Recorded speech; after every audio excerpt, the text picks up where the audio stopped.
This is Government High School Narsapur. Today we are going to conduct school parliament election.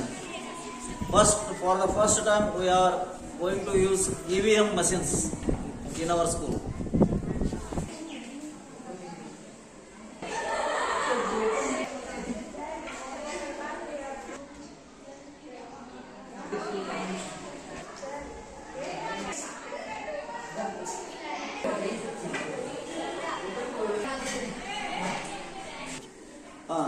This is a control unit.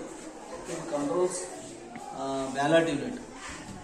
ಇದರಲ್ಲಿ ಅಲಾವ್ ಅಂತ ಬರುತ್ತಾ ಈ button ಅನ್ನ ಒತ್ತಿದ ನಂತರ ಅಲ್ಲಿ ವೋಟಿಂಗ್ ಮಾಡಲಿಕ್ಕೆ ಬ್ಯಾಲೆಟ್ ಯೂನಿಟ್ ಅವಕಾಶ ಮಾಡಿಕೊಡುತ್ತೆ. ಓಕೆ, ಆ ಬ್ಯಾಲೆಟ್ ಯೂನಿಟ್ ನಲ್ಲಿ ಏನು ಮಾಡಬೇಕು ಅನ್ನೋದು this is a ballot unit.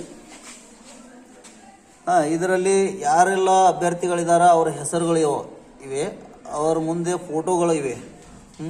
ಅಲ್ಲಿ ಕಂಟ್ರೋಲ್ ಯೂನಿಟ್ನಿಂದ ಅಲಾವ್ ಕೊಟ್ಟಾಗ ಈ ballot unit it will be ready to vote. Vote ಈ ನೀಲಿ ಬಟನ್ ಮೇಲೆ ಒತ್ತಿದ ನಂತರ ಒಂದು ವೋಟ್ ಅವ್ರಿಗೆ ಬೀಳುತ್ತೆ. ಓಕೆ,